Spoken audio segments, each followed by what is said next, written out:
ദളിത് സമുദായ മുന്നണി കോട്ടയം ജില്ലാ convention Ettumanoor SMSM public library ഹാളിൽ നടന്നു. DSM general secretary advocate PA Prasad ഉദ്ഘാടനം ചെയ്തു. ഈ സംഘടന എങ്ങനെ പടുത്തുയർത്താം എന്നതാണ് ഏറ്റവും പ്രാധാന്യം അറിയിക്കുന്ന ഒരു കാര്യം. ഇവിടെ സൂചിപ്പിച്ചതുപോലെ ദളിത് സമുദായ മുന്നണി രൂപീകൃതമായി 5 വർഷം പിന്നിട്ടു. ആദ്യ കാലഘട്ടത്തിൽ തന്നെ രൂപീകരണ ദശയിൽ തന്നെ രൂപീകൃതമായ ഒരു ജില്ലാ കമ്മിറ്റിയാണ് കോട്ടയം ജില്ലാ കമ്മിറ്റി. അപ്പൊ ആ ഒരു അർത്ഥത്തിൽ ഈ ജില്ലയിൽ ഏതെല്ലാം മേഖലയിൽ നമുക്ക് സംഘടനാ പ്രവർത്തനം വ്യാപിപ്പിക്കാൻ കഴിഞ്ഞിട്ടുണ്ട് എന്നുള്ളത് വളരെ ഗൗരവതരമായി സത്യസന്ധമായി നമ്മൾ വിലയിരുത്തേണ്ടതായിട്ടുണ്ട്. 5 വർഷത്തിനുള്ളിൽ ജില്ലയിൽ എല്ലാ താലൂക്കുകളിലും നമുക്ക് നമ്മുടെ സംഘടനയുടെ പേരെത്തിക്കാൻ സാധിച്ചോ എന്ന് പരിശോധിക്കപ്പെടേണ്ടതായിട്ടുണ്ട്.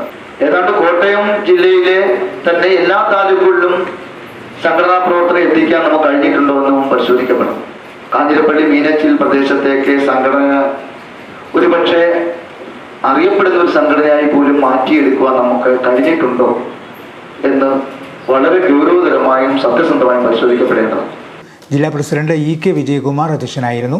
സംഘടനാ സെക്രട്ടറി ബിജോയ് ഡേവിസ് മുഖ്യപ്രഭാഷണം നടത്തി. ജില്ലാ ട്രഷറർ CM ദാസപ്പൻ, സംസ്ഥാന ട്രഷറർ K വത്സകുമാരി, സംസ്ഥാന വൈസ് ചെയർപേഴ്സൺ തങ്കമ്മ ഫിലിപ്പ്, സംസ്ഥാന organising secretary MD Thomas, secretariat അംഗം PP Joy, PK Kumaran, advocate MP Jayaprakash, R Prasannan, EK Vatsala, Ajayakumar, ജില്ലാ സെക്രട്ടറി ദിലീപ് കൈപ്പുഴ എന്നിവർ സംസാരിച്ചു.